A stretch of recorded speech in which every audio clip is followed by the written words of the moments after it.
בעוד יומיים כולנו נעמוד בבתי כנסיות, בבתי מדרשות, בליל כל נדרי. וזה הלילה הגדול ביותר שיש לנו. אין ליהודי זמן נשגב יותר, קדוש יותר, נורא יותר מאשר ליל כל נדרי. ביום הזה, יום הכיפורים, תמציתו דבר אחד, בקשת רחמים. אנחנו עומדים לפני הקדוש ברוך הוא, אחרי מסע מפרך של 40 יום, יצאנו לדרך ראש חודש אלול, וזה הלילה. הכל מתמצא ביום הזה. וביום הזה אנחנו עומדים לפני הקדוש ברוך הוא בבקשה אחת, חמול על מעשיך. רחם עלינו, משום שאנחנו יודעים שבמידת הדין אין לנו תוחלת ואין לנו תקווה. מי יזכה לפניך בדין? חמול על מעשיך. וכדי שנזכה שהקדוש ברוך הוא יחמול עלינו וירחם עלינו, הסגולה הגדולה ביותר. חז"ל אומרים לנו, במידה שאדם מודד, כך מודדים לו מן השמיים. היושב במרומים מביט עלינו, מסתכל עלינו, איך אנחנו מתנהגים זה עם זה, זה כלפי זה, וכך הוא שופט אותנו. אמרו חז"ל במסכת שבת דף קנ"ג, כל המרחם על הבריות, מרחמים עליו מן השמיים. מי שאיננו מרחם על הבריות, מי שמתאכזר אליהם, לא יזכה במידת הרחמים. משום שהקדוש ברוך הוא מודד לאדם בדרך שהוא מודד לאחרים. הקדוש ברוך הוא מתנהג עם האדם מידה כנגד מידה. באותה מטבע אמרו חז"ל, מסכת ראש השונה דף י"ז, כל המעביר על מידותיו, מעבירים לו על כל פשעיו. כאשר אדם הוא ותרן, מוותר, איננו מדקדק על אחרים, מעביר על מידותיו, מעבירים לו על כל פשעיו. ולמדנו מדברי חז"ל אלה, אדם יכול להעביר עצמו חוט של חן, חוט של חסד ומידת הרחמים בדרך שבו הוא מתנהג עם חבריו. המעביר על מידותיו, עד היכן הדברים מגיעים. אז יש סיפור מרתק במסכת תענית דף כ"ה עמוד ב'. שם מספרים חז"ל, פעם אחת לא ירדו גשמים. הייתה שנת בצורת, גזירת בצורת מהשמיים ולא ירדו גשמים. ירד רבי אליעזר בן הורקנוס לפני הטבע ואמר כ"ד ברכות, היום אנחנו לא מכירים את הברכות האלה, אבל בזמן חז"ל תפילת התענית לא הייתה 18 ברכות, אלא 24 ברכות. ברכות מיוחדות לבקשת רחמים בזמן תענית. רבי אליעזר בן הורקנוס היה גדול הדור. הוא יורד לפני הטבע, אומר כ"ד ברכות ולא ירדו גשמים. יורד אחריו רבי עקיבא, ורבי עקיבא אומר, הובינו שבשמיים, עשה למענך לא למעננו, הובינו שבשמיים, עשה למענך והושיענו, ומיד יורדים גשמים. אבא קומראנני רבנן, התחיל רחש בבית המדרש, הלא נפל דבר, גדול הדור עמד שעה לפני הטבע, ולא הועיל למאומה. תלמידו, עקיבא בן יוסף, בקושי פצע את פיו, יורד לפני הטבע, בקושי התחיל להתפלל ומיד ירדו גשמים. אז עוד לפני שאני מסיים את הסיפור שמסופר בבבלי במסכת תענית דף כ"ה, אני עובר לירושלמי. ירושלמי, ההמשך של הסיפור הוא שרבי עקיבא נחרד, גם הוא נחרד. הוא ידע מי זה רבי אליעזר בן הורקנוס, הוא היה ענוותן בשבלבר. אומר רבי עקיבא, הוא מסתובב כלפי הקהל ואומר, אמשול לכם משל למה הדבר דומה. למלך שהיו לו שתי בנות, אחת אהובה ואחת צנועה, קורא לפעמים. והמלך אומר למשורתיו, כאשר תיכנס ביתי האהובה ותבקש בקשות, אל תתנו לה. אני אוהב לשמוע את קולה, אני רוצה לשמוע אותה. אז תאריכו אף, שתבקש, שתעמוד, אני אוהב לראות אותה, אני רוצה להקשיב לה. אם תיכנס ביתי השנואה, מעצבנת אותי, לא רוצה לשמוע לה, מה שהיא מבקשת, תתנו לה רק שתצא משהו יותר לה. אומר רבי עקיבא, מי שעמד פה לפניי הוא הבת האהובה. זה רבינו הגדול, רבי אליעזר. כשהוא התפולל, הקדוש ברוך הוא מתאווה לתפילתן של צדיקים. הקדוש ברוך הוא אמר, אל תתנו, אני רוצה לשמוע אותו. מי שילד אחריו משול לבת השנואה. זה היה הפרשנות של רבי עקיבא. אבל בבבלי הסיפור ממשיך בסגנון אחר. הווה קומראנה מרבונו, רבנן, תלמידי בית המדרש, החכמים התחילו ללחוש. נפל דבר, אולי רבי עקיבא גדול מרבי אליעזר, אולי אנחנו טועים בו, אולי עליונים למטה ותחתונים למעלה. יצא בת קול מן השמיים, ובת קול אומרת, לא מפני שזה גדול מזה, אלא מפני שזה מעביר על מידותיו, וזה איננו מעביר על מידותיו. במרחבי הש"ס, הרבה סוגיות אנחנו רואים שרבי אליעזר בן הורקנוס היה קפדן, זו הייתה דרכו, היה קפדן גדול. אז בת קול יוצאת מן השמיים, לא משום שזה גדול מזה, אלא משום שזה מעביר על מידותיו, וזה איננו מעביר על מידותיו. כנראה שלפעמים יש גזירת שמיים, שבמידת הדין, במידת הצדק, אי אפשר לבטלה. לא התורה של רבי אליעזר בן הורקנוס ולא התפילה שלו, לא הקדושה שלו ולא הטהרה שלו, לא היה בהם די לבטל גזירה הזו. רק לפנים משורת הדין. רק מי שמעביר על מידותיו יש לו זכות לעמוד בפני הקדוש ברוך הוא ולומר, גם אני מבטל. גם אני מעביר על מידותיי, אז אנא קבל את תפילותיי מידה כנגד מידה. ואני אומר, אז מה זה המשל של רבי עקיבא? כולם שמעו את הבת קול, חוץ מרבי עקיבא, כדי שאנחנו נזכה למשל הנפלא שלו. כולם שמעו את הבת קול שיצא מן השמיים, אבל לא רבי עקיבא. כך זכינו גם לבבלי וגם ליהושע. גם למשל הנהדר, הנפלא של רבי עקיבא, וגם לבת קול מן השמיים. ומן הסיפור הזה למדנו כמה גדול כוחו של מי שמעביר על מידותיו, משום שהקדוש ברוך הוא מודד לנו במידה שאנחנו מודדים לאחרים. ולכן כאשר אנחנו מתקרבים ליום הדין, ליום הגדול והנורא שהרמב"ם מתאר קיץ מחילה, סליחה וכפרה לכל ישראל, זאת הגדולה מסגולות. הגדולה שבסגולות.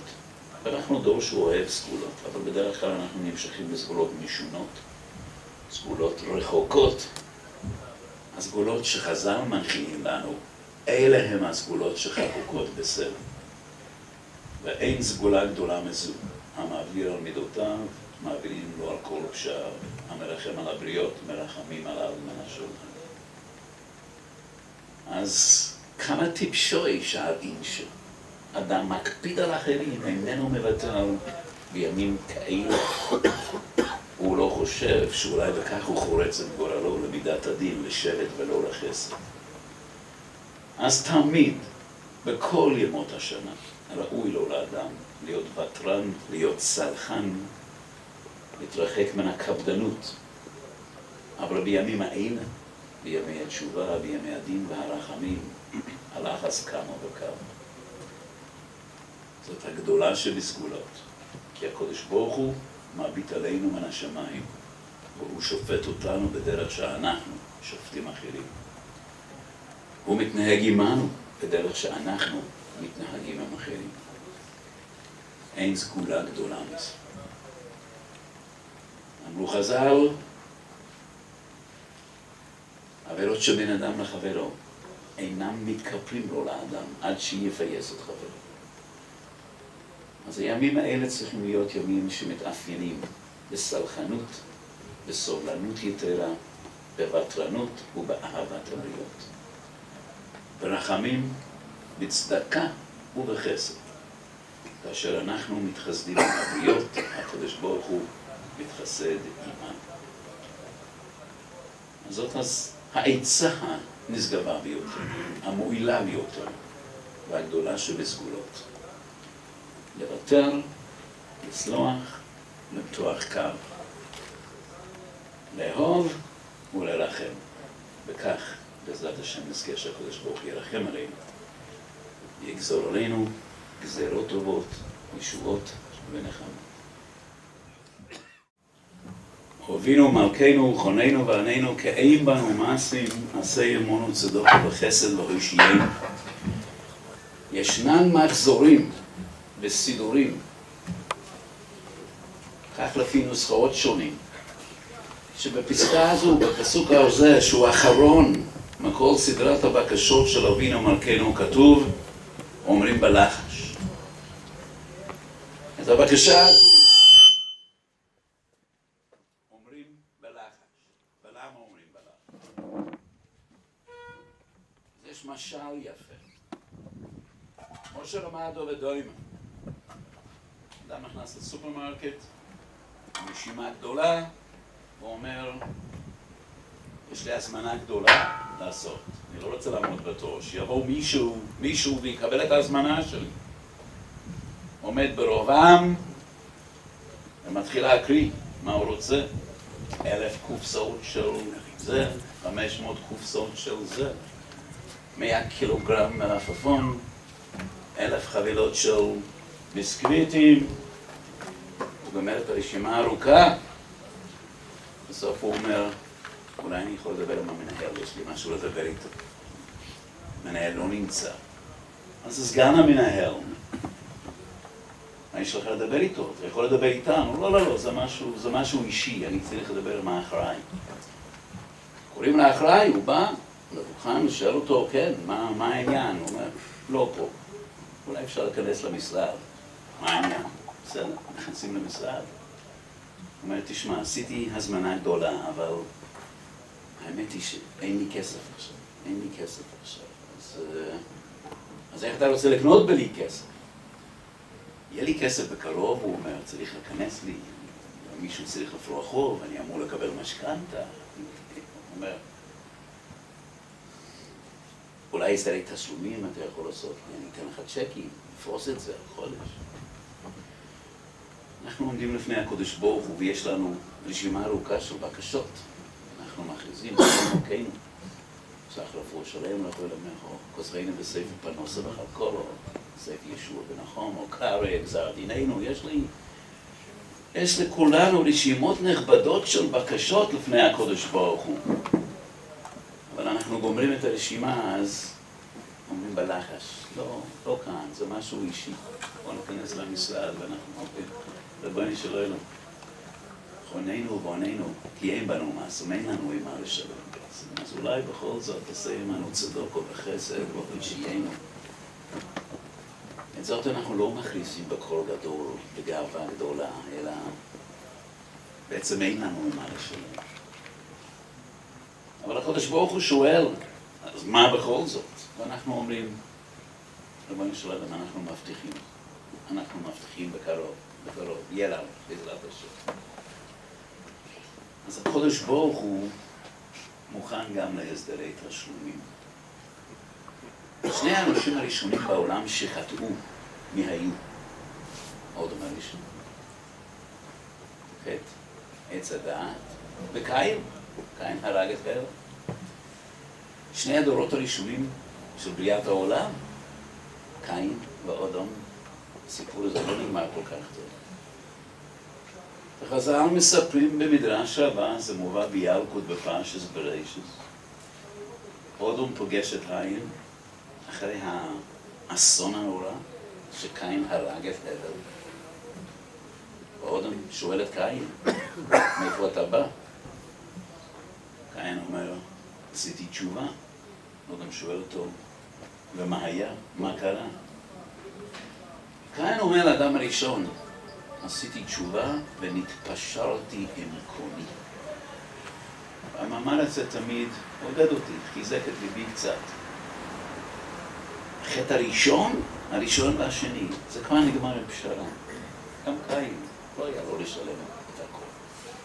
עשיתי תשובה ונתפשרתי עם קוני. אפשר להתפשר עם הקודש ברוך. כי לא יח פה עצמם מויס המייס קיום בשור המדע כבחי. הקודש ברוך הוא אוהב אותם. הקודש ברוך הוא רוצה לתת, הוא רוצה להציל, הוא רוצה להעניק. הקודש ברוך הוא לא רק מלך, הוא גם אב. ובכל התפילות שלנו, בפרט בימים הנוראים, אנחנו קודם כל אומרים, הובינו, רק אחר כך נופלים. אם כבונים, אם כעבודים. קודם כל אנחנו בנים. רבני שואל, למה אל תשכח? קודם כל אנחנו בנים, ורק אחר כך עבודים. קודם כל אבינו אתה, ורק אחר כך נופלים. חוננו ועננו. אב תמיד רוצה לסלוח, תמיד רוצה לאהוב, וכך גם הקודש ברוך. אפשר להתפשר. אבל להתפשר אין פירושו להתכחש. מי שמבקש פשרה בא וממימש. אז בהפטרה, בשבת שוב, ההפטרה שקראנו בשבת שעבר עלינו לטובה, הנביא אומר, קחו עמכם דבורים ושובו אל השם. כאשר אנחנו שבים על הקודש ברוך הוא, תביאו משהו. תביאו משהו. אי אפשר לבוא בידיים ריקות. הקודש ברוך הוא מחכה לנו הרבה זמן. אמרתי רעיון בראש השונה בבית מדרשי לפני תקיעת שופר. תמיד מדבר בקיצור לפני תקיעת שופר. אנחנו תוקעים 100 קולות. אז כולנו יודעים למה 100 קולות. 100 קולות על שום מה. הלא יוצאים ידי חובה מן התורה ב9 קולות. במדרבנן צריך 30 קולות. 3 פעמים תשרת, תשת, תרת. איך זה תפך ל100? כנגד 100 פעיות שפייתה אין סיסרא. אמו של סיסרא יבבה בכתה 100 קולות. וכנגד 100 קולות של אין סיסרא אנחנו אמורים לתקוע 100 קולות בשופר. אז מה הקשר בין אמו של סיסרא ובין תקיעת שופר? כי הגמרא לומדת מה זה תרועה. תרועה זה יבבה, ואיפה אנחנו רוצים יבבות? באין סיסרא. אבל חייב להיות קשר יותר פנימי, קשר יותר מהותי. אז אמרתי 2 הסברים, אחד מוסרי, והשני בהרגשת ליבי. אם סיסרא מייבבת ובוכה, לא משום אסון שקרה, אלא מרוב דאגה. היא לא יודעת מה עם בנה. בעד החלון היא משקיפה, מספר הנביא, והיא מייבבת ודואגת, היא מתה מרוב דאגה.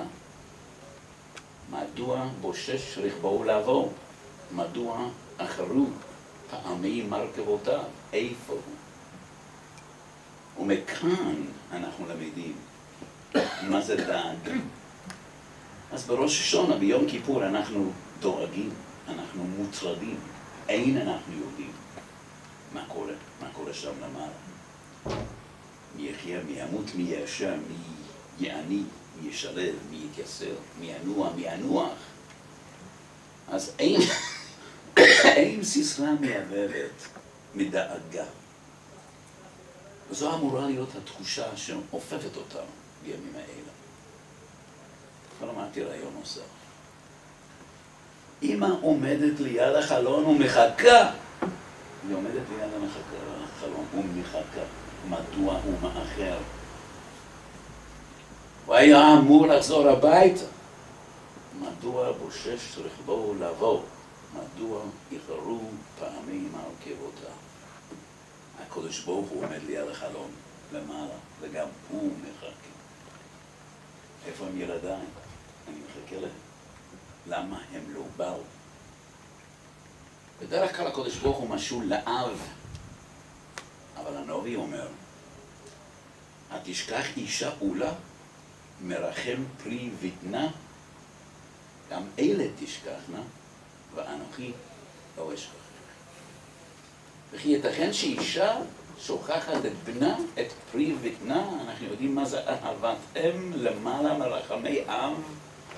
אין קשר עמוק יותר, מהותי יותר בעולם מאשר אהבת אם.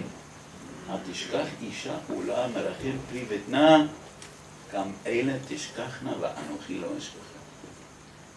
אהבתו של הקדוש ברוך הוא אלינו בלתי ניתנת להשגה. הדבר הקרוב ביותר שאנחנו יכולים לשער, לתאר, זה אהבת אם, וגם אם אלה תשכחנה, אומר הקדוש ברוך הוא, אומר הנביא, אנוכי לא אשכחכם. האם, אם סיסרא משקיפה מבעד החלון והיא בוכה, היא בוכה כי היא מחכה. איפה בני? למה הוא לא חוזר הביתה? איפה הוא? מה קורה איתו? הקדוש ברוך הוא עומד בעד החלון וגם הוא משקיף ומחכה לילדיו. אנחנו ילדיו. מדוע בוששו לבוא? איפה הם? מדוע הם מאחרים? ולכן אנחנו תוקעים בשופר כנגד היבבות של אין סיסרא. אז הקדוש ברוך הוא מחכה לנו כי הוא אב, כי הוא אם, משום שהוא מרחם כרחמי אב ואוהב כאהבת אם, והוא מחכה לה. אנחנו צריכים להגיד. ואפשר לתאר כמה אימו של סיסרא הייתה שמחה אם הסיפור היה נגמר אחרת, אם היה מגיע. ככה הקדוש ברוך הוא יושב ומצפה והוא מחכה לנו. וכאשר אנחנו מגיעים, כמה הוא שמח, כמה הוא מחכה לנו, ובאיזה שמחה ואהבה אנחנו מתקבלים אצל הקדוש ברוך הוא. אז אנחנו חוזרים לקדוש ברוך הוא. אנחנו אומרים ריבונו של עולם, אומרים בלחש, חוננו ועננו כי אין בנו מעשה. אבל הקדוש ברוך הוא שואל, מה הבאתם? מה הבאתם? אז אדם לקח הלוואה $100,000. כשמגיע תאריך הפירעון, הוא מתייצב בבושת פנים, והוא אומר, אני לא מתכחש, אני לא בורח, באתי, אתה רואה שבאתי, אבל אין לי את כל הסכום, אז אני מתחנן ומבקש, תן לי עוד קצת זמן, תן לי פריסה, תשלומים. ופלוני שואל, $100,000, אז כמה הבאת? ובבושת פנים אומר הלווה, 50 שקל. 50 שקל. שוב, $100,000, מה זה 50 שקל? אבל הקדוש ברוך הוא שונה. הבאת 50 שקל. אני רוצה לראות את ה-50 שקל. הקדוש ברוך הוא מבין אותם, בודק אותם כנגד האור. אותם 50 שקל הם נקיים, הם טהורים, הם מתקבלים באהבה. אבל הקדוש ברוך הוא שואל, מה הלאה? מה הלאה? כמה אתם יכולים לשאול? בואו תספרו לי. בואו נדבר. אז איך אתם מתכוונים לשלם את החוב? אז הנביא אומר, קחו עמכם דבורים ושובו אל השם, תביאו משהו, תביאו משהו. אי אפשר לחזור בידיים ריקות. אמרו אליו, כל תישא עוון וכך טוב. יש שם רש"י מדהים. רש"י אומר, כל תישא עוון וכך טוב. אנחנו אומרים לקדוש ברוך הוא, תזרק את כל העוונות. תתעלם מ-11 חודש בשנה, תשפוט אותנו רק מראש חודש אלול. לפעמים אנחנו אומרים, לא מראש חודש אלול, מראש חודש תשרי. אולי נתחיל בראש השנה. כל תישא עוון, את העוונות תזרוק. כך טוב, אומר רש"י, מעט המעשים שבידינו כך, ושופטני אחריהם. אז רבנו של עולם הבאנו משהו. אבל המשהו הוא קו ונקי. המשהו הקטן שהבאנו הוא נקי, הוא נקי, הוא טהור. בחודש אלול למדנו קצת יותר, קבענו איטים יותר. אמרנו עוד כמה פרקי תהילים כל יום. הוספנו עוד קצת צדקה, התאמצנו. הבאנו משהו ואנחנו מבקשים, כל תישא עוון, כך טוב. מעט המעשים שהבאנו, שופטני אחריהם, קחו עמכם דבורים. אז אנחנו אומרים לקודש ברוך הוא, ריבונו של עולם, יש לנו הרבה בקשות, רשימה ארוכה של אבינו מלכנו. אין לנו ממה לשלם, הבאנו 50 שקל, אנחנו יודעים שזה מעט מאוד, אבל אנחנו נשלם. תן לנו זמן, והקודש ברוך הוא במקום לזרוק אותנו מכל המדרגות, מחבק אותנו. הוא מנשק אותנו כי הוא אב, כי הוא אם, כי הרבה זמן הוא עומד ליד החלון ומשקיף ומחכה. מדוע בוששו לבוא? והוא משמח כאשר אנחנו סוף סוף מגיעים. אז אחרי שיש לנו בקשות רבות, אנחנו אומרים, אבינו מלכנו, חוננו ועננו, כי אין בנו מעשים. סיימנו צדקה וחסד בראשיהם. אנחנו עשינו צדקה וחסד עם אחרים, אף אתה עשה עמנו. אז יהיה רצון שנזכה כולנו שהקדוש ברוך הוא ישמח בנו. ישמח השם במעשיו, זה תכלית הבריאה. שהקדוש ברוך הוא יאהב כאהבת אם, שירחם כרחמי אב, וישמח השם במעשיו.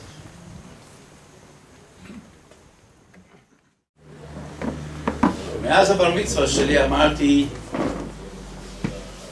45 פעמים כל נדרי. רק 44 שנים עברו מאז הבר מצווה שלי.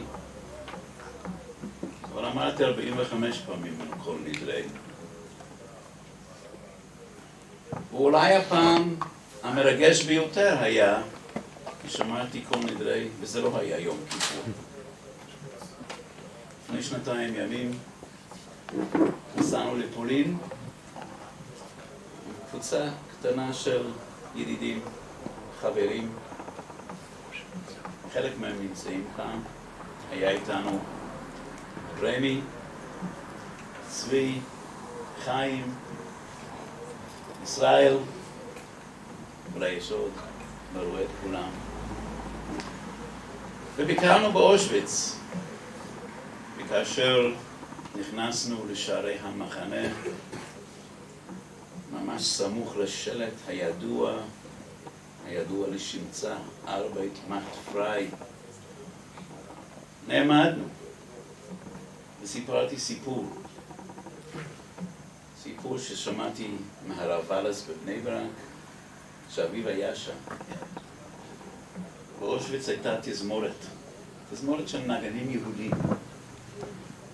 כל יום בבוקר, כאשר המסכנים האומללים מזי רב, שבורי לב, היו יוצאים לעבודה, אחיהם, יהודים, נגנים, היו מנגנים, שיצאו בשמחה, כביכול. וכאשר חזרו אחרי יום מברך, היו מנגנים בשמחה, כאילו. סיפר מר ולס, שהיה נגן, הוא היה אחד מחברי התזמורת, שבליל יום כיפור הנאצים ימח שמם, ידעו היטב את לוח השנה העברי, הציעו את היהודים וביקשו שינגנו, עשו מסיבה בליל כל נדרי, הם ידעו. אז הביאו את היהודים של המחנה ודרשו במפגיע מהנגנים שיעשו קונצרט. הנגנים התחילו לנגן את המנגינה של כל נדרי. והקצין הנאצי כנראה, המנגינה מצא חן בעיניו, אז הוא אמר, עוד פעם. ניגנו וכולם שרו פעם שנייה. אחר כך הוא אמר, עוד פעם, פעם שלישית. שרו פעם שלישית כל נדרי. באותו רשע לא ידע מה הוא נתן ליהודים השמורים האלה. זה היה כל נדרי אז, ואנחנו עמדנו שם מתחת לשער, וגם אנחנו אמרנו, שרנו, פיזמנו כל נדרי. עמדנו שם הקבוצה שלנו, ורבים הצטרפו, יהודים, חלקם היו נראים רחוקים מאוד, לא יודע מתי פעם אחרונה אמרו כל נדרי, אבל הצטרפו אלינו בשירה ובדמה. אני חושב לא היה שם זוג עיניים שנשארו יבשות. אז פעם אחת שמעתי כל נדרי וזה לא היה יום כיפור. ואולי זה היה כל נדרי המרגש ביותר שאמרתי מעודי. אז זה כל נדרי. מה משמעות הדברים כשאנחנו אומרים בליל יום כיפור כל נדרי? אז לפי פשוטם של דברים מתירים נדרים, אבל זה לא כל כך מתיישב על הלב. וכך פותחים את היום הקדוש והנורא בהתרת נדרים. הרי כבר התרנו נדרים בערב ראש השנה, למה כל כך סמוך? תכף עוד פעם, אף אחד לא נכשל בעוון נדרים מערב ראש השנה עד ליל כל נדרי. אז אנחנו יודעים ביהדות שבכל דבר יש רבדים, יש גבוה מעל גבוה ועמוק מעמוק. אז פירוש נשגב אנחנו מוצאים בזוהר פרשת פנחס, והדברים חוזרים על עצמם במדרש רבה פרשת כי תישא. וחז"ל מספרים אחרי חטא העגל כאשר משה רבנו מבקש מהקדוש ברוך הוא סלח נא לעוון העם הזה. סלח להם. משה רבנו עלה לשמיים בראש חודש אלול, והוא יורד ככלות 40 יום שהיה בשמיים. מראש חודש אלול, 40 יום זה תשרי, יום הכיפורים. ביום הכיפורים אחרי 40 יום בשמיים הקדוש ברוך הוא אומר את המילים המיוחלות. סלחתי. סלחתי. 40 יום משה נמצא בשמיים והוא מבקש סלח נא לעוון העם הזה. אחרי 40 יום הקדוש ברוך הוא אומר סלחתי, ומשה רבנו מוריד מן השמיים את הלכות השניות. אז במדרש וכך גם בזוהר מסופר שמשה רבנו מבקש מהקדוש ברוך הוא סלח נא לעוון העם הזה, והקדוש ברוך הוא אומר אני לא יכול לסלוח. אינני יכול לסלוח שכבר נשבעתי באפי. נשבעתי להעניש את עוברי העבירה. נשבעתי באפי זובח לאלוהים יחרם.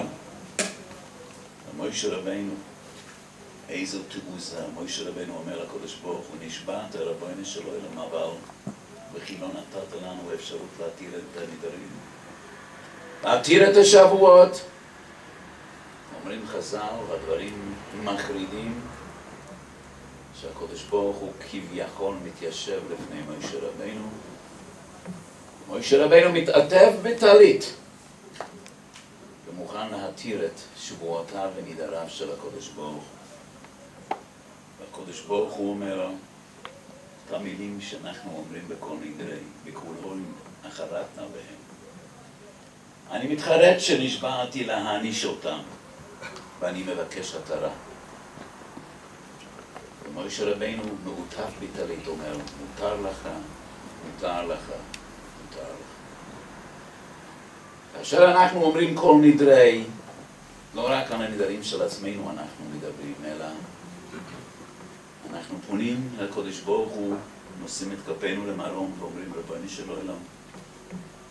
אנחנו יודעים שנשבעת, אבל זכור נא ימות עולם.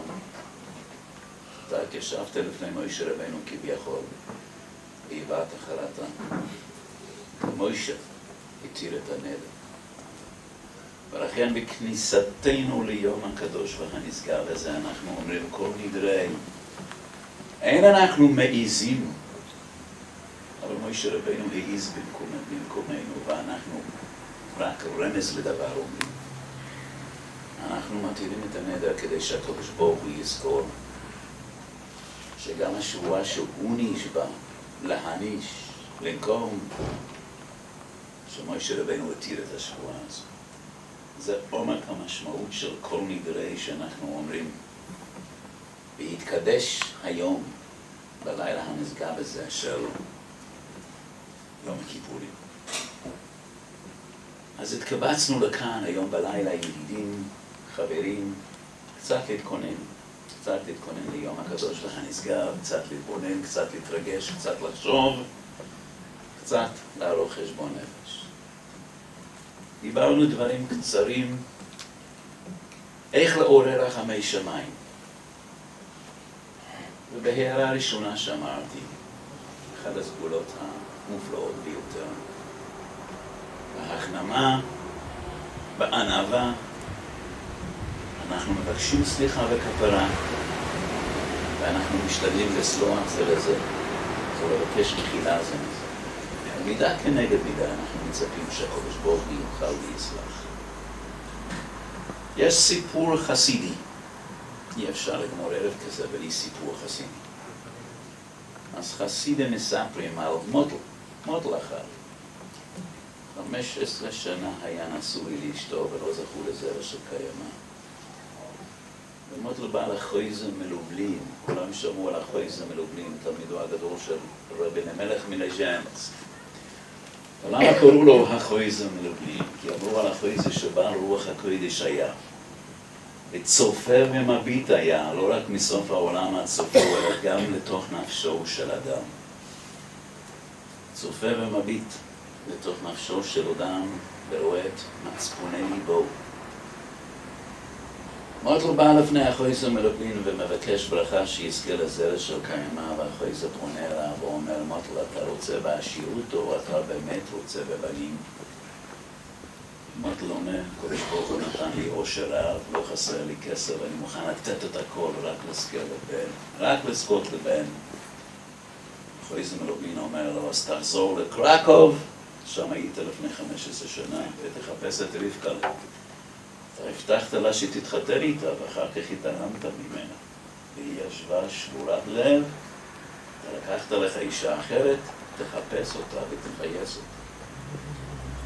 שם את פעמיו לקרוקר, הוא מגיע לשם, מחפש את הבית, שם רבקה הייתה גרה, הבית איננו. הוא שואל, עוברים משווים, אולי מישהו זוכר אותה, מישהו מכיר אותה, איפה היא? אף אחד לא יודע, אף אחד לא שמע, אף אחד לא ראה. מסתובב כל היום כולו ומחפש, ולא הועיל. גשמים יורדים. הוא נכנס לפונדק דרכים, עומדת אישה ליד השער, כדרכם של חסידים, מסיט את ראשו הצידה, לא מסתכל. הוא הולך הצידה, נכנס לתוך הפתח, והאישה פונה אליו ואומר, פעם אחת ברחת ממנו. גם עכשיו, עוד פעם אתה בורח ממני. הוא מסתכל נדהם והוא רואה שם את רבקה שהוא הכיר לפני 15 שנה. הוא מתחיל לבכות והוא אומר לה, הרב שלח אותי לכאן, אני חייב למצוא אותך, אני צריך לפייס אותך, איך אני יכול לפייס אותך? אני אתן לך את כל הכסף והזהב שבעולם. רק תגידי כמה את רוצה כדי למחול לי? היא אומרת, אני לא צריך את הכסף שלך, אין לי מה לעשות עם הכסף שלך, אבל אח שלי מחתן בטורנה. היום בלילה הוא מחתן שם. ואין לו מה לתת נדוניה, אין לו שום דבר, תיסע לשם ותיתן לו, ורק אז אני יכול לך. הוא לא יודע מה לעשות, כי הרב אמר לו שהוא צריך לפייס אותה, לא את האח שלה. הוא אמור לתת לה ולא לאח, אבל אולי זה התיקון שלו. אז הוא נוסע לתרנו, והוא מגיע למחרת ביום הראשון של השבע ברוכס, הוא ניגש למחות, והוא אומר, אתה אח של רבקה? הוא אומר, כן. איך אני יכול לעזור לך? הוא אומר, אתמול בלילה הייתה חתונה, אין לי שום דבר לתת, אולי בכל זאת אתה יכול לתת לי, אבל איך הגעת לכאן? איך ידעת שאני מחתן? אז הוא אומר, אחותך רבקה סיפרה, אני אומר, זה לא יכול להיות. לפני 15 שנה הייתה מאורסת למנדבו, פלוני ברח, התאבד ממנו, שבורת לב, נפטרה לבית עולמה, היא מתה לפני 15 שנה, לא יכול להיות שפגשת אותה. אז הוא ידע שפעם צריך להיות, היא לא צריכה את הכסף שלו. אין לה מה לעשות עם הכסף שלו, כך היא אמרה לו אתמול. הוא הבין מדוע, זה התיקון שלו. אז הוא שילב את כל ההוצאות החתונה, ואחר כך חזר לביתו, וככל שנה זכה, לבן זכה. אז לפעמים נשמה יורדת לעולם כדי שאנחנו נוכל לפייס, כדי שאנחנו נוכל לבקש סליחה. לפעמים נשמה יורדת לעולם רק כדי לעשות חסד, רק כדי לאפשר לנו לתקן את המעוות ולכפר עוון. אז כמה צריך להיות זהירים במידות ובמצוות שבין אדם לחברו, ובימים האלה במיוחד, נכון לסלוח, לבקש מחילה ולבקש סליחה. אז יהי רצון שנזכה כולנו שהקדוש ברוך הוא ימחל ויסלח. משה רבינו כבר התיר את השבוע לפני אלפי שנים. אנחנו מזכירים את זה כאשר אנחנו אומרים כל נדרי, אחרי שאנחנו אומרים כל נדרי, אנחנו אומרים את הפסוקים ונסלח, כי לכל העם בשגגה. כאשר מישהו מבקש להתיר את הנדר, הרב שואל אותו, האם אתה מתחרט? והוא אומר, כן, טעיתי. ואני מתחרט מעומק ליבי. כך אנחנו ניצבים לפני הקדוש ברוך הוא מבקש שיסלח, שימחל, ואנחנו אומרים, כי לכל העם בשגגה. חברים יקרים, אני רוצה לאחל לכולכם מעומק ליבי, שיהיה לכולנו גמר חתימה טובה. שיהיה השנה הזו הבאה עלינו לטובה, שנה של בריאות טובה, של שמחה, של שפע, של עושר ושל נחת. שנזכה לשמוח זה עם זה ולשמח זה את זה, שנזכה לגמול חסד לשמריהו, שנזכה ביחד להגדיל תורה, להאדירה ולקדש שם שמיים. שיהיה השנה הזו הבאה עלינו לטובה, שנס אוירו, שנס ברוכו, שנס גילו, שנס דיצו. אני לא אגמור את כל העלת בייס, תצפדס קרינגו. שיהיה שנס גאולה וישוע, ושנשמע רק בשורות טובות.